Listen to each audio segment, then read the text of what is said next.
Hallelujah. Ungikhuthazile nawe mntanami kakhulu mawushare ubufakazi. Ungikhuthaze kakhulu egameni lika Jesu ukuthi sinento yokuziqhenya ngayo abathandekayo. Hallelujah. Sinento nje yokuziqhenya ngayo egameni lika Jesu Kristu. Hallelujah. Isinento nje yokuziqhenya ngayo ukuthi sisamile, sisayibambile, sisaya phambili egameni lika Jesu. Asikakhothamela abanye onkulunkulu, sisakhothamela umdala wezinsuku. Hallelujah. Kukho konke sisambonga, sisambabaza ubukhulu bakhe. Hallelujah. Izenzo chapter number 16, Acts chapter number 16 egameni lika Jesu Kristu. Ngiyafisa inkosi incede ngomusa ukufundisa. I know I'm a preacher of the word, ngithanda nje kurasa ngikhwaze kodwa ngiyawuthandazela umusa abazalwane ukuthi ngithi nami phela ukufundisa kancane ngoba lithi izwi lenkosi ophatha umsebenzi wenkosi must be able to teach ngoba kuyadingeka ukuthi ibandla lifundiseke egameni lika Jesu. I'm going to be switching languages because of that. Angithi bathandekayo. So I'm going to be switching languages egameni lika Jesu. I'm hoping ukuthi we are all going to connect and hear the word of God without failure egameni lika Jesu. It's Acts chapter number 16. Can we also have it on the screen? I know that some are not carrying their Bibles. Where is your Bible, my daughter? Where is your Bible? Open your Bible. Acts chapter number 16. Hallelujah. Ngicela ubambe iBhayibheli lakho egameni kaJesu. Ngicela ubambe nje iBhayibheli lakho. Indaba yokujwayela iBhayibheli laka Samsung le izosixaka le bathandekayo. Izovela iphela ibattery ngenye imini lela liphela ibattery le. Can you say this is my Bible? Liphela kumfundisi. Say this is my Bible. Yabona umuntu mayelithwele lakho yenza kanje. Ngilithwele lami namhlanje bathandekayo. This is my Bible yenza kanje. Ungabe namanhloni. Ngifuna ukwabona ukuthi mangaka liphakamise ithi this is my Bible. I am what it says I am. And I can do what it says I can do. Hallelujah. Can you hold your phone when ongena Bible? Say this is my phone. It's temporarily acting as my Bible. But I will buy a Bible in the name of Jesus. I promise I will buy a Bible because this one is not reliable. Amen. Hallelujah.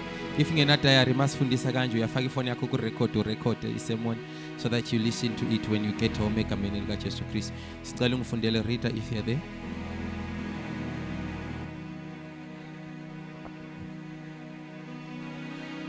Acts chapter 16. Yes, chapter 16 verse 16. 16 verse 16. Yes.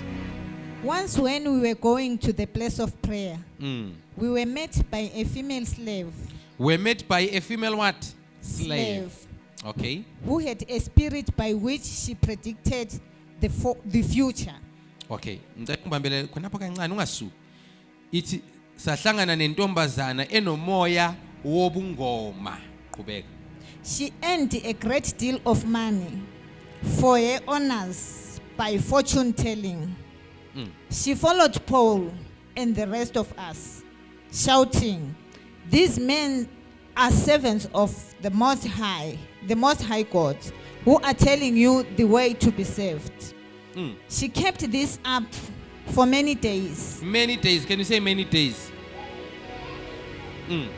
Finally, Paul became so annoyed that he turned around and said to the spirit, "In the name of Jesus Christ, I command you to come out of her." At that moment, the spirit left her. Hallelujah. Lithi kepha uPaul esecasukile waphenduka wathi kumoya, "Ngiyakulaya egameni lika Jesu Kristu uphume kuyo intombazana." Wayesephuma ngaso leso sikhathi umoya egameni lika Jesu. Siyabonga. You may sit down. Father, we thank you for the reading of your word. King of glory, I pray that you may you bless it. Baba wethu ingcwele egameni elihle elomfelo Jesus Christ. I pray in Jesus Christ's name. Amen. Okay, ngizocela ukuthi ungasuki ne uzobe ufunda as I preach egameni lika Jesu Christ. There is a scenario. There is something that is happening. Abo Paul bayashumayela izwi lenkosi. Hallelujah. Uhambe nami ne. And then there comes a woman. This woman has got a spirit of a sangoma. this spirit, this woman has got a Sangoma spirit. Can you say a Sangoma spirit? So this woman comes out and starts praising Abo Paul. Magaqala uyaba praise uthi la ngamadoda kaNkulunkulu asibonisa indlela. These are the servants of God. These are the servants of God. Wenzani uyaba praise Abo Paul. So ukuthi uthi into le ayizange yenzeke just for day one, but it continues for a couple of days. Hallelujah. Lokhu yaphuma le ntombazana ithi la ngamadoda kaNkulunkulu, la ngamadoda amakhulu ashumayela imfihlakalo, la ngamadoda kaNkulunkulu. The Sangoma spirit is praising what? The servants of God. Hallelujah. So this thing, when it continues for so long, the word of God says, and then Paul, I love your vision, Mama. It says, and Paul, when he was annoyed, yeah, he has into annoy, it irritates, into irritator. So the word of God says, and Paul was annoyed, and when he was annoyed, the word of God says, and Paul rebuked the spirit that was upon the girl and said, you spirit, I rebuke you out of him. And then that spirit goes out of her. Usasenami. So ngicela ukuthi kunento emfuna nje sibheke bathandikayo ukuthi siphile ezikhathini ezinzima kakhulu bathandikayo. Hallelujah. Siphila ezikhathini ezinzima kubalulekile kakhulu ukuthi the preaching of the word bathandikayo kumele nje singasanitize the truth, singasanitize the word of God. Hallelujah bathandikayo. Singa massage the feelings of people, but sishumayele ivangeli as it is. Usasenami mzalwane wami.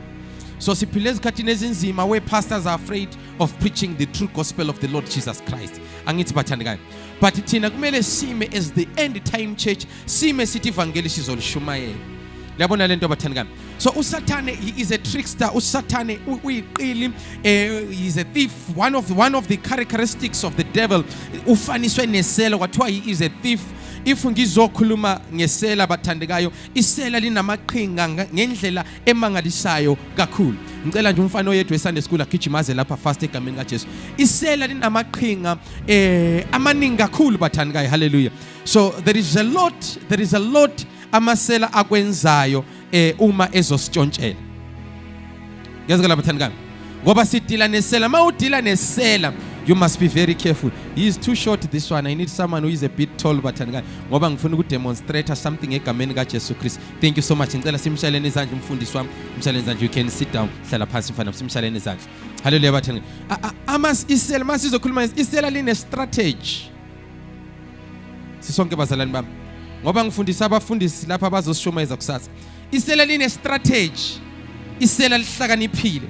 Isela liza ngamaqhinga. Hallelujah bathani.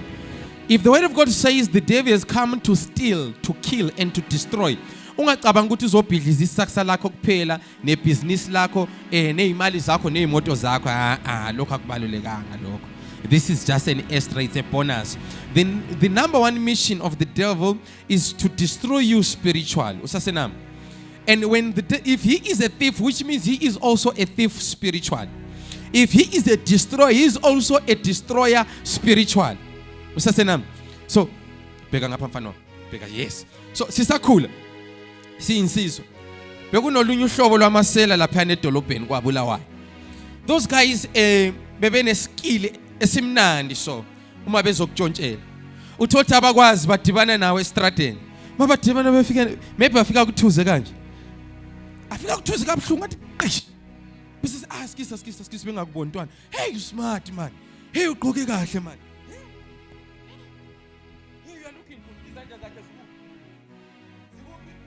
Semapaketheni kodwa uthini ugqoke kahle usmart.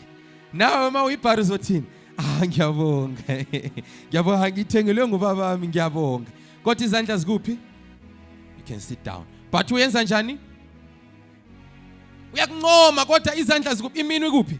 Isemapaketheni kodwa wenza njani? Uyakunqoma. Kodwa ekukunqomeni kakhe in disguise uyakutshontshela. Usasenami.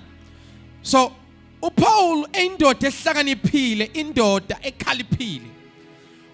Kuphuma umoya of the opposite camp, of the opposite kingdom. Uqala ukumncoma ukuthi ale indoda kaNkulunkulu Paul kaYohane igandaganda Major Paul. Hallelujah bathandikayo. Uyamncoma umoya awukhulumi kabi futhi ukhuluma iqiniso ngaye. lithi indoda kaNkulunkulu ephethe imfihlakalo uyampraise phambi kwabantu. And ukwenza insuku eziningi ebese lithi izwi lenkosi uPaul waba irritated kakhulu. Wakhuza umoya. Kodwa mangisa prepare nje semweni yami kuba nento efikayo kimi. Ukuthi uPaul ngawo bengabe efundisi banamhlanje ubezojayiva nokujayiva encenywa idemon. If belelo hlobo lanamhlanje olufuna ukwendlalelwa ama red carpet abantu bephakame beme ngenyawo mabe ngena, hayi ubezojabula kakhulu. Ubebe kuyithi thina laba abanamhlanje esifuna ukubuka ukuthi hayi imfundisi yakuhlala amaza zakho keep it up. If bekuyimi nawe besizojabula kakhulu sipraise ngamademon. Besizojabula kakhulu sibukwa isitha.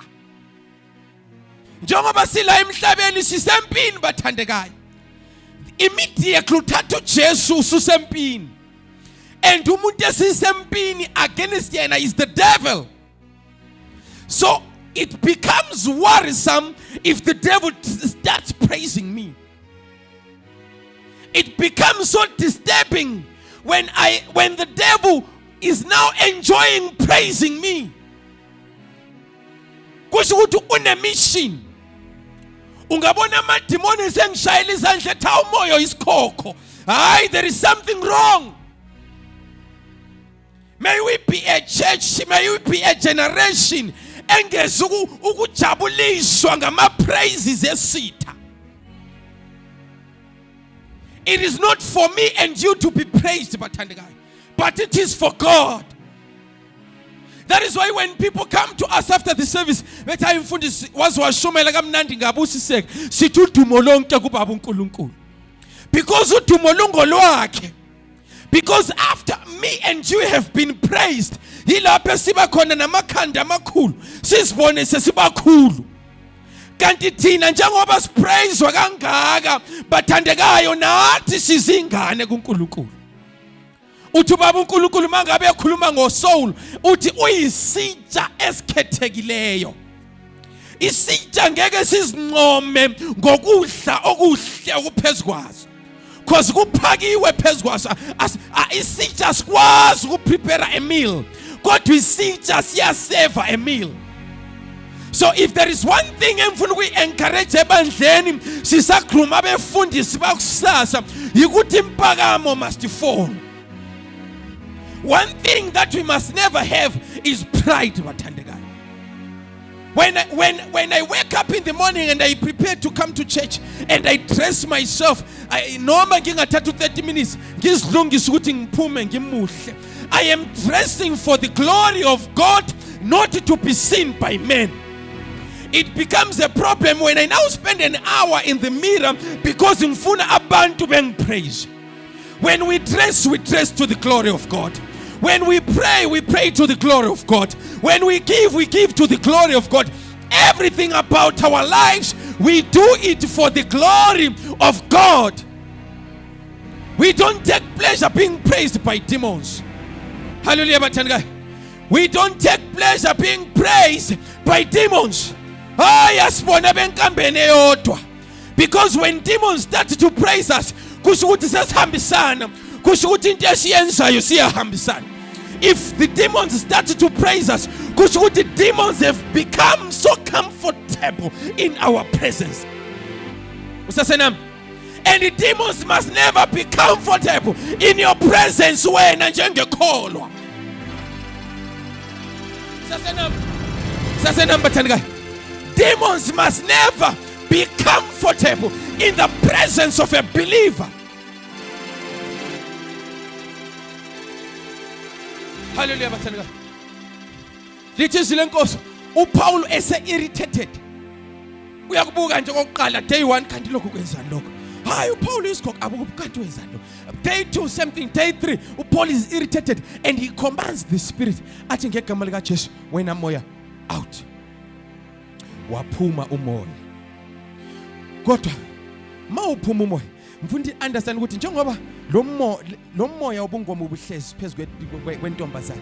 Intombazane le was not just a slave physically. she was a slave physically and she was a slave spiritually. Because in the spiritual, she was also enslaved by this demonic spirit of Sangoma. Hallelujah. So when the girl has been delivered, has been set free by Paul, ma ekhululeka kukhona bakwadayo. Lithi izwi lenkosi untombazane lo njengoba eyislave ube nama masters wakhe. And ama masters wakhe njalo kusho ukuthi abemthatha ahambe naye in the marketplace. Mayihamba naye in the marketplace afika ammisela athi prophetha wena mele ngapha esayidini afaka isitsha somnikelo.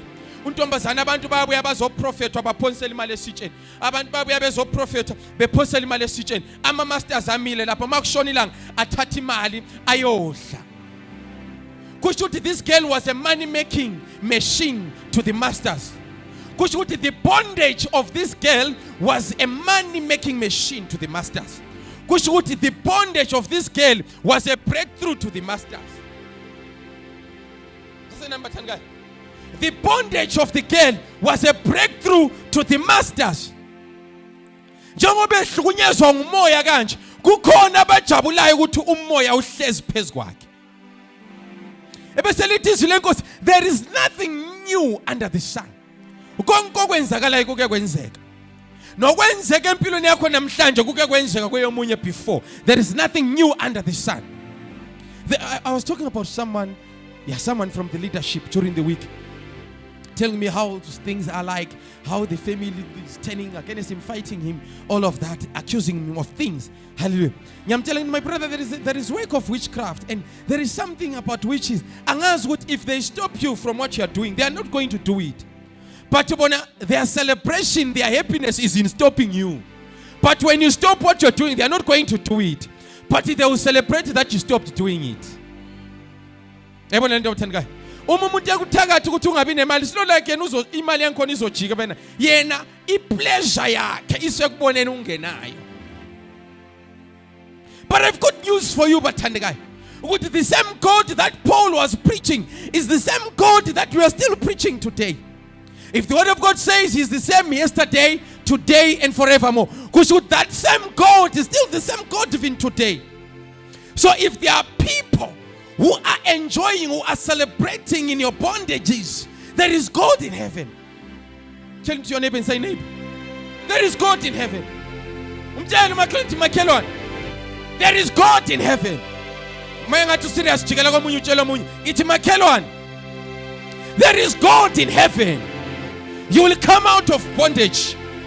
There is God in heaven. You will come out of bondage. You will come out of bondage. You will come out. Can you declare personally and say, I will come out? Say, I will come out of bondage. In the name of Jesus. Say, I will come out of bondage. In the name of Jesus. Say, I will come out of bondage. In the name of Jesus. What is my bondage? If bondage is anything that has got the ability to trap your life. Yonkinto and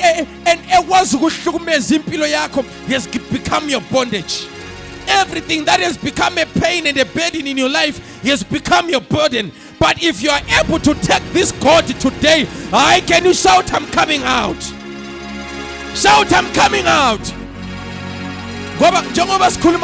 Our God is the same yesterday, today, and forevermore. But uNkulunkulu lo usasenguye. Sithi uJehova wasemandulo usasenguye namhlanje.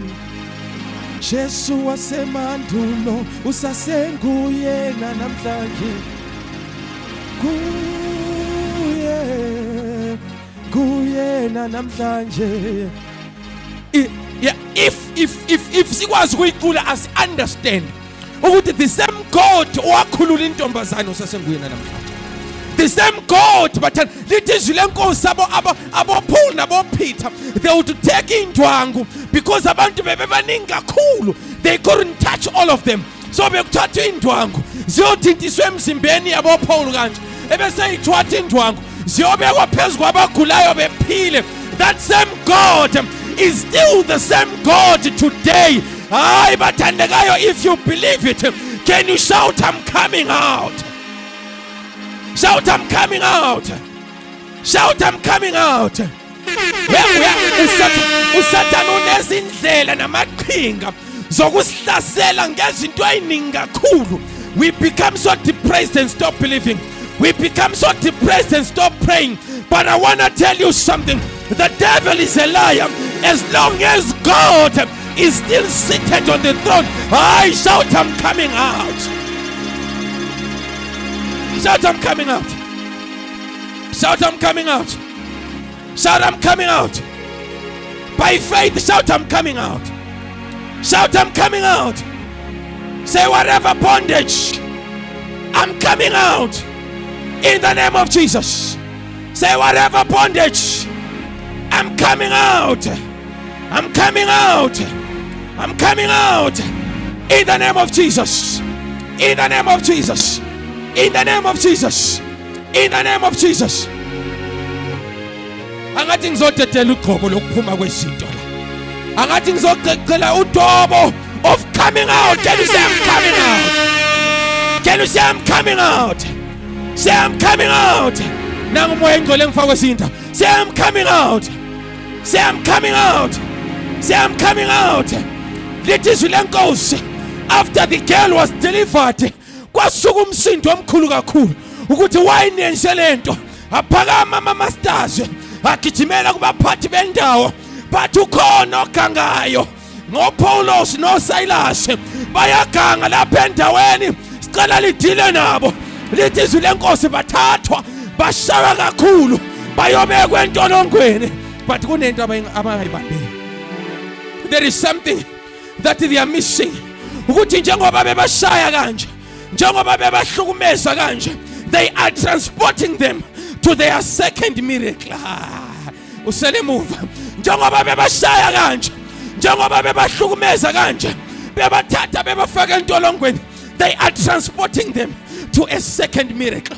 And in the manje they are making the situation a bit difficult in the setup of the second miracle. Kodwa uNkulunkulu wethu simkhonzayo ufuna lapho kuphele khona ithemba. uNkulunkulu wethu simkhonzayo ufuna lapho ngathi kunzima khona. uNkulunkulu wethu simkhonzayo ufuna lapho umuntu asephelelwe khona ngamaplani ebese yena uyasiveza ukuthi ungubani. UNguJehova Palperasim, uJehova fohla njengamanzi. Ayi uzokufohlela nawe. Uzokufohlela nawe. Mtshela makhelwane makhelwane. Uzokufohlela nawe.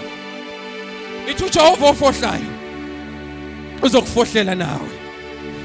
So Baba Shai, Baba Trapa Strong, I've spoken about the story before. I've spoken about the story before. Ukuthi Baba Shai, if the intention of beating them is for them to feel pain. The intention of beating them was to inflict pain on them. The intention of beating them was to break their moral, to break their spirit. But these two guys, they understand, man. Ukuthi umkhulu lo ongakimi kunalowo sesweni. Uma lo ongakimi emkhulu kusho ukuthi the outside force can never break my spirit. Hayi khona msalwana ungavumi. Don't allow the devil to break your spirit. Ungavumi msalwana ngikhuluma nawe. Don't allow the devil to break your spirit. I know there are days you feel like giving up. There are days you feel like you're getting depressed. But I want to tell you somebody, do not give the devil the satisfaction of breaking your spirit. You need to rise up and know who you are and say, I am unstoppable. I am unbreakable. I am marching forward. I am going on.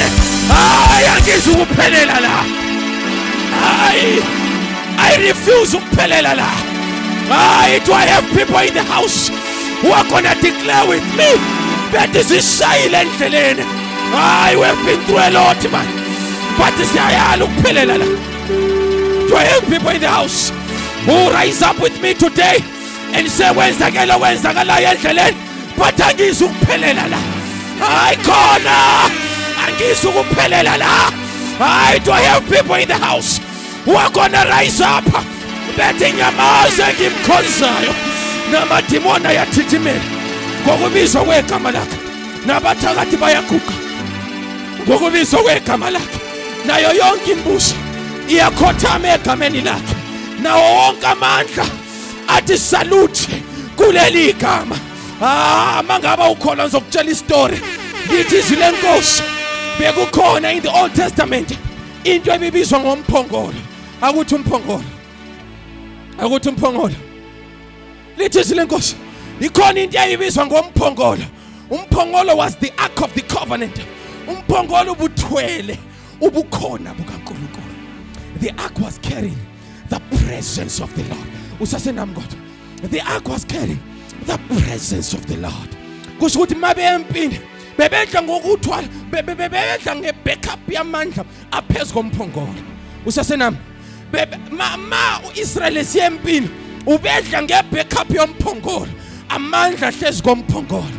Lithi izwi lenkosi badivert abapriest bamosha endleleni isitha seze tempelini. Usasenami isitha seza etempelini. Isitha siza kuphi? Ethi masize etempelini safika sathatha lo mphongolo. Lo mphongolo isitha sawuhlwitha sahamba naso. Sahamba nomphongolo in the camp of the enemy. Usase number 10 ka. Ngithe umphongolo ubuhlala the presence of the Lord. Ebesithi incwadi engcwele ku 1 Corinthians chapter number 6. Ebesithi don't you know that your bodies are the temple of the Holy Spirit? The Holy Spirit now lives in you. Kusho ukuthi umoya ingcwele uhlala kumfundisi uhlala kulo. Umoya ingcwele uhlala kuphi? Phakathi kwami nawe. But kunenkinga mfundisi endlini yenkosi. Silokhu simkhonza kanjalo sengamathempeli isitha kunesikhathi singenile endlini yenkosi sazophuma namasotshe siwathembile elokhu ethwele ubukhona benkosi kodwa isitha saphuma nabo. But kunento engiyithandayo when they take the ark of the covenant lithi izwi lenkosi babengamkhonza uNkulunkulu laba bantu bebengamafilisti kahle kahle umthetho wabo babengamkhonza uNkulunkulu. So mabethatha the ark of the covenant bahamba nawo endlini kaNkulunkulu wabo. Angathi ngiyabona mabengena bethe bheka Dagoni bheka sikuphathela indaba ezimnandi bheka Dagoni we brought good news for you. Lento ebikuhlupha in the camp of the enemy sesize nayo la siyinqobile. Angathi ngiyababona becelebrate kusiba iphathi ukuthi lento abebeyithembile sihlwithile kanti abazi ukuthi uJehova ukhona into ahlezi phezukwayo.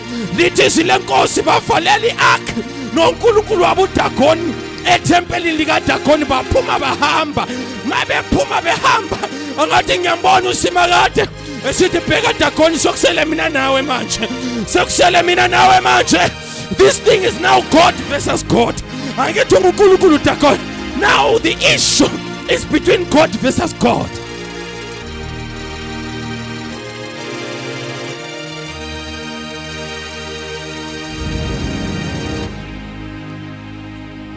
Mabevuke kuseni. Mabevuke kuseni. Mabevuke kuseni. Bese ongena ethempeli. Bathole nguDagoni uNkulunkulu wabo. Bayitholi nje. Phambi kubukhona benkosi. Bayitholi nje nguDagoni. Bathi mhlambe kungena umoya mhlambe ifastela umnyango bungavalekanga kahle. Ake siphinde simise endaweni yakhe. Haleluya bathandekayo. Mabephinda bebuya ngakusasa uNkulunkulu wabona ukuthi lina ngathi alingizwa. Ngizama ukulintshela ukuthi konke kuyaguqa kimi ngathi alingizwa. But manje ngifuna ukulintshela something ukuthi mina I can be God the destroyer if I want. When they come back the next day but uDagoni will and is broken to pieces. He is all over the place. But ala baba nokwesaba bathi sazilethela inkinga ekhaya. Hayi ngifuna ukukhuluma nawe mzalwane wami. Angazi uSathane ubekubambe kuphi. Angazi ubekutshontshe kuphi. But ngizomemezela umzimba wakho ithempeli likaMoya oyingcwele endothinta wena.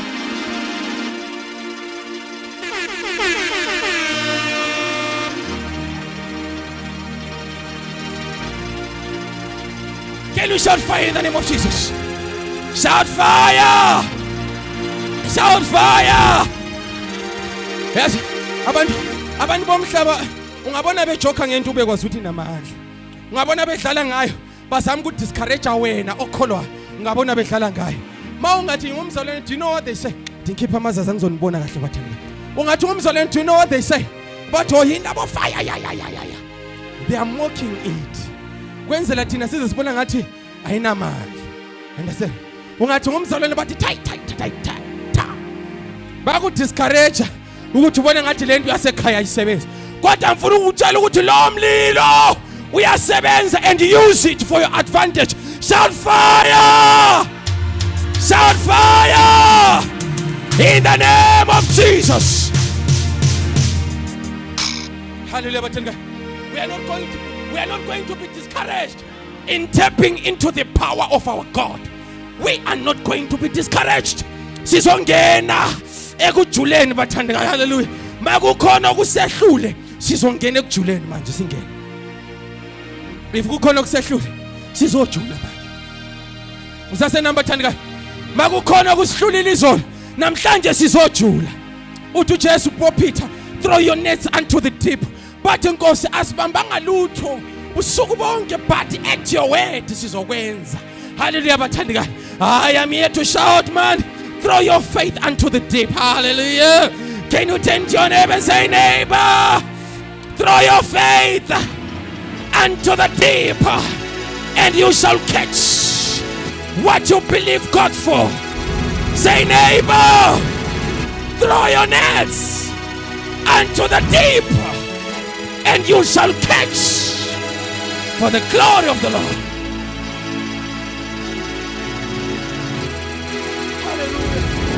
Hallelujah. Yaqhubeka indaba. Baba trap Apollos. Baba trap strong. Baba trap strong Apollos. Mabe banikeza kuJaila kuWaden. But these ones make sure ukuthi bavalelekile laba khona. Lithi lenkosi uWaden wabafaka ku inner prison. Can you look at that Paul? This Paul. Unfortunately, our room is not a square, eh? But if something is in the middle, go show to the same distance together, same distance. Iphakathi nendawo. Ivalelekile. Kusho ukuthi ukuyalena is a distance kunzima. If they try to break, to do a prison break, ukuyale is a distance. Ukuyale is a difficult. They are in an impossible situation. They are put in an impossible situation. Baba faka in an inner prison, and they were bound with chains. Baboshwa ngamaketanga izandla nenyawo bafakwe ejele phakathi kwayo. After being beaten thoroughly, we know the story. Bavuka ebusuku bahlabelela indumiso badumisa. Lithi zilenkosi mabe hlabelela indumiso. Lithi mabe hlabelela indumiso. Ezinye iboshwa zabezwa. Usasenami. Njoba behlabelela indumiso nezinye iboshwa ziyabezwa. Indumiso iyafika emandlebeni abo. Yazi uJehova ukakuthatha emanzentana. Akuthatha uJehova. Akufake phakathi kwabantu. Bakubone konke ukwehluleka kwakho. Babone konke ukuhlupheka kwakho, ukuswela kwakho, all your struggles, your pain. Akufake nje uJehova phakathi kwabo. Waziwe nje emndenini ukuthi aleya nidonsa nzima le. Mawusho izimali emndenini ukuthi alingazihluphi ngayo. Ufakwe phakathi kwabantu nesimo sakho. Kanti ngithe mangiqala ngithe God has a plan. Hallelujah bathandikayo. Mangiqala ngithe God has a plan. So after intombazana ikhululiwe, isitha sagcwala umoya sathi laba abayintolongweni. Laba abashaye beboshwe, kanti njengoba beshaywa, belinyazwa, bephonselwe entolongweni, uNkulunkulu ubhizi ngopart 2 wesimanga sempilo yakho. Simanga sokuqala ukuthi uNkulunkulu ugcinile wena kwaze kwaba lapha. If I can tell you, wena ubekade wafa wena ubekade wafa.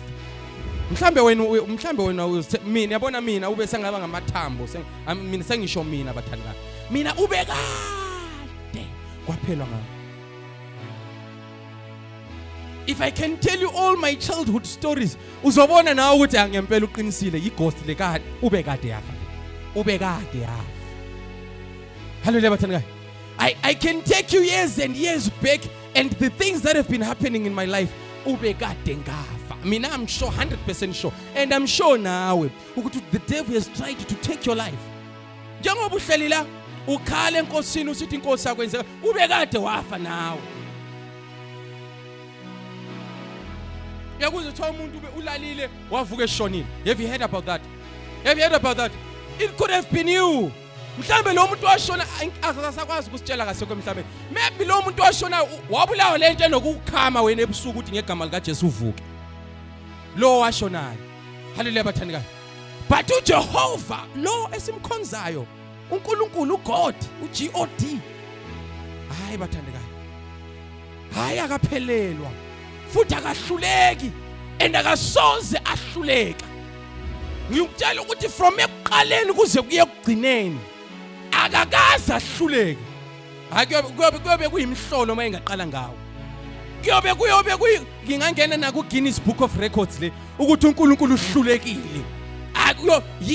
The reason why he's called God uNkulunkulu kusho ukuthi umkhulu kunakho konke. Hallelujah bathandikayo. So mabe bathi wazama lithi izwi lenkosi bavuka ebusuku badumisa nama pains wabo bamdumisa uNkulunkulu.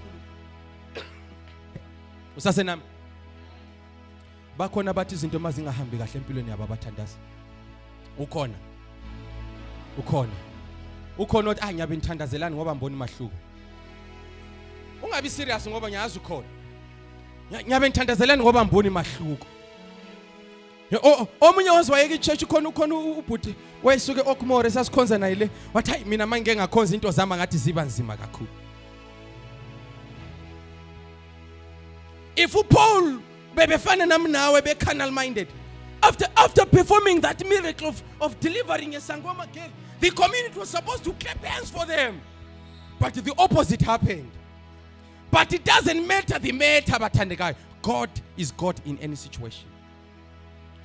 Mabedumisa uNkulunkulu bavuka bakhohlwa inhlungu zabo, bakhohlwa inkinga zabo, bakhohlwa ukuthi bavalelekile, bakhohlwa ukuthi akunamnyango evulekayo, bathi sizomdumisa uNkulunkulu kuleso simo esikiso. Ayikho indumiso enamandla njengeyomuntu okwazi ukudumisa uNkulunkulu ebephakathi kwezimo.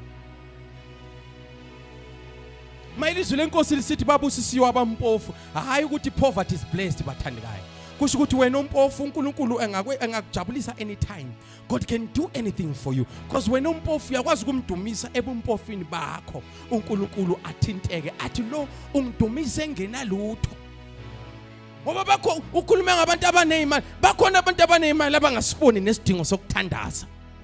Ama-millionaire anakho konke ban, they've got double stories, they've got nice, but it's isidingo sokuthandaza asisiboni until one day kuthiwe we've got bad news for you, we've got cancer. Lapho umuntu abona khona ukuthi analawo mamiliyoni abengasizi musi. Kodwa thina siphethe ingadla esizayo. Siphethe uNkulunkulu oncedanayo bathandekayo. Siphethe uNkulunkulu okhululanayo ezimweni. Lithi izwi lenkosi sebedumisile. Lithi izwi lenkosi amaketanga aphuka.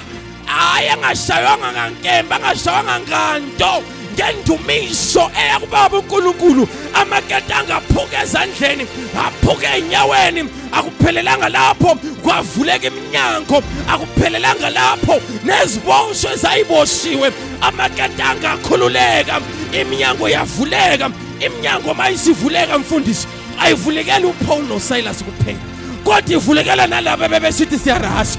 Ivulekela nalabo bebethi kanti benzani labo, ivulekela nalabo bebethi kanti uphi uNkulunkulu wabo, ngoba mase yasibusisekile. We have got more than enough to bless and to bless and to bless and to bless. Laba bebethi uphi uNkulunkulu wakho, uthe usisi mayefundisa, uthe ulokhu njani, kazange babambele igrudge enhlizweni. When God has blessed you, nalaba bebekhuluma kabi mawudibana na endleleni uthi wengathi umlomo wakho umhlophe wona udlanga nasi 100 rand, bless there is more than enough from our God. And when God has blessed you, ufuna kubonakale ukuthi ubusisekile. When you are blessed by God, you must be blessed until the blessed call you blessed. Be blessed until the blessed call you blessed. This is the God that we serve. This is the God that we serve. And wonke umuntu uyakhululeka ngabo. But the process of them, the whole prison being opened, the process of every prisoner's chains being broken was a painful process. Usasenam, it was a painful process. Njengoba sebe celebrate iboshwa celebrate ukuthi sikhululiwe. The process of them being set free was a painful one. Ngifuna ukutshela something mntana sekhaya ukuthi all the pains that you're going through, they are a process that is going to bring a testimony in somebody's life. Embrace the pain mntana sekhaya, uphakame ngamandla kulezo nhlungu ikhonze inkosi yamakhosi, because that pain is a process and the preparation of somebody's testimony. Hallelujah. A preparation of somebody's testimony. If uNkulunkulu engakubusisa manje, you will learn to appreciate God more because you have been through a process. Hallelujah. Bathandika. Mawusibona sithinte umuntu njalo mayethi mfundisi, I'm hungry. I don't have food in the house. My wife can tell you. Hallelujah. Sisala sesidinga ushukela endlini sesingasababoni singasena. Ushukela sinikele ngayo. Asisele. Hallelujah. Why kwenzakalani? We've been through a process of hunger. Uyangizwa mzalwane wami? We've been through a process of hunger. Uyangizwa mzalwane wami? So when someone says I am hungry, kuvuka inkonzo ngaphakathi kwami ukuthi yabona lento akhuluma ngiyayazi, lento engadlula kiyo iyashumayela kimi ukuthi amphakame ngenze something. It's a preparation of somebody's testimony. Embrace those pains.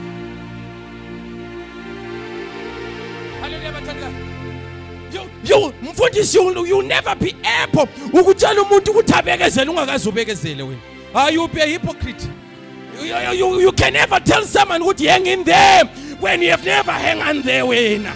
Qala wena nge hang in there khona uzokwazi ukuba iblessing yomunye uthi hang in there. Hallelujah. Angimfuni umuntu ongadvise ngento angakazi ayi experience. Ngoba uzongitshela amanga. Angimfuni. So uNkulunkulu yazi into ayenzayo empilweni yami neyakho. And God knows what He has been doing in your life and in my life. So far so good. If you can take what you have been through, kungamnceda omunye umuntu. Already wena with the experiences that you have had, already wena sungumuntu onama solution elifini.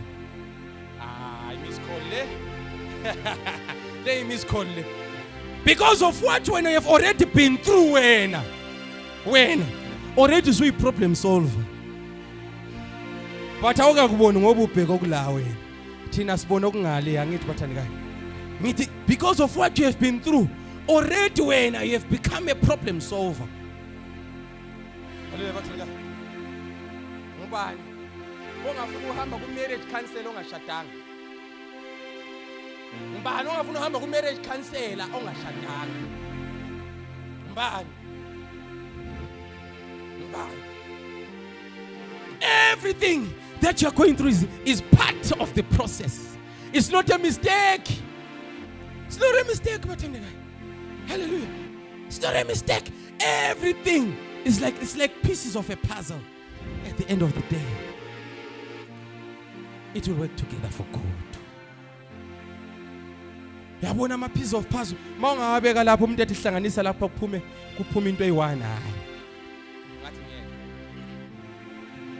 Ngathi ngeke lento lezazimatch lezi, but mase zihlanganisa once the trick is in getting started. Hey, uyangizwa msalwane? The solution is in getting started. When we are presented with pieces of puzzle, the solution is getting started. The sooner you get started, the sooner you solve it.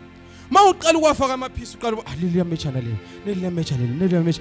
Yona yodwa uyaqala ukubonisa ukuthi lapha kufuneka ungene okunje, lapha kufuneka ungene okunje, lapha kufuneka ungene okunje. Kona kodwa kuyaqala ukushow ama signs ukuthi lapha kufuneka wenze kanje, lapha kufuneka wenze. And nami ngizokutshela namhlanje ukuthi uyabona kulesi simo kiso sokumele uphushe kakhulu usuzophusha. Ayina ngizwa abasalwane bami. Niselifini yasi. Niselifini basalwane bami. Nami ngizokutshela. I'm here to help you fit the pieces of the puzzle. Ngithi yabona kuleso simo sokiso, kule stage okiso. Ngizokutshela ukuthi bambelela kakhulu, uphushe emthandazweni ngoba siyahlangana lento. It's working together for good. You don't have to give up. It's working out. It's working out for your good. Hallelujah, bathelika. Amkhona kanti makhe. Sekuyalunga. Yithi makhe. Sekuyalunga. Hayi listen, this is the time to be smiling because this is a prayer le. You're not just telling the neighbor. Say neighbor. Sekuyalunga. Hey, nabo kodwa bahamba ngomoya bathandika. Say neighbor. Shy smile man. You have been too serious for too long. Hayi smile kancane. Sekuyalunga. Ngoba uJehova uSebaothe, uJehova Jireh ungahluleki. Uthi behold I shall do a new thing. And it is work in progress. And it is work in progress. It is work in progress. A new thing is upon you. A new thing is upon you. A new thing is upon you. A new thing is upon you. A new thing is upon you. Stop looking at your surroundings. Your surroundings don't matter. Your surroundings don't matter. Lift up your eyes and look unto your God. He says, behold, open your ears. He's talking to you today. Open your ears. He's speaking to you today. Open your ears. He's talking to you today. He says, behold, I shall do a new thing. He says, behold, the wait is over. He says, behold. Yes.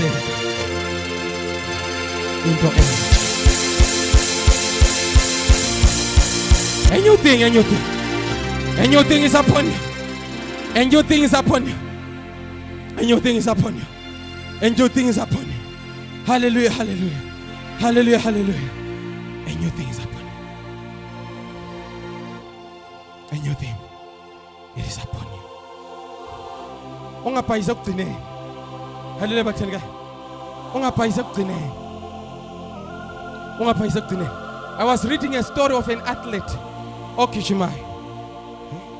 Itype place egijimayo lesi ama athletes. Le ndoda bathi yagijimayo unumber 1. Unumber 1 ku race.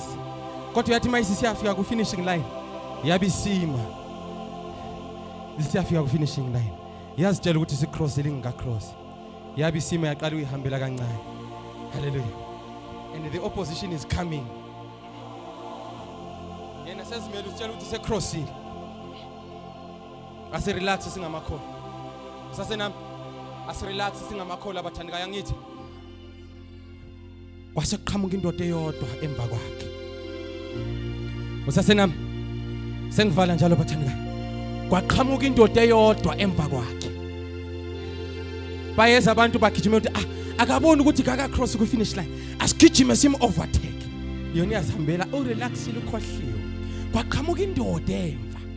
Mayiqhamuka ngemuva yathi hey gijima gijima gijima. Manje le ndoda ikhuluma ngesiFrench. The guy akezwe isiFrench. But he is communicating with gijima. Uyaqala siyazibuza uthini kanti lo? Gijima. Uyabona lo muntu akezwa manje. Lo muntu akangizwa. Bathi le ndoda yagijima yaze yafika kuye. Yamphusha. Yamphusha. Wayawela ngale kwe finishing line.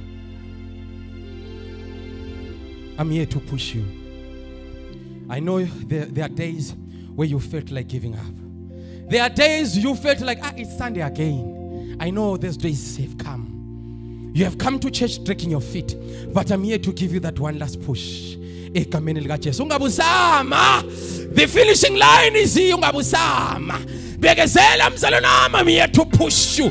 Ungabusalala endleleni, ungabusahlala phansi, ungabusafuna ukuphumula. Gijima ngamandla manje. The finishing line is upon you. Pusha kakhulu. Gijima ngamandla. Ngegama likaJesu. The finishing line is here. And I'm here to push you. I'm here to push your faith to the finishing line. Can you declare, I am finishing strong? Declare, I am crossing over. Say, I'm crossing over to new things. Say, I'm crossing over to new things. Say, I'm crossing over to new things. This is a prayer. Say, I'm crossing over to new things. Say, I'm crossing over to new things. In the name of Jesus. Shout, I am ready.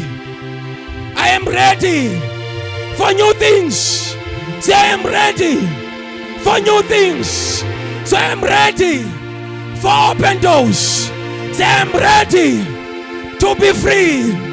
Say, I am ready to be free. In the name of Jesus. Start declaring. Start praying and declaring. Tandaza. Based on the word to pray, your salvation has come. Your finishing line is here. Your doors are being opened. Your chains are being broken. Declare upon your life. Declare. Declare upon your life.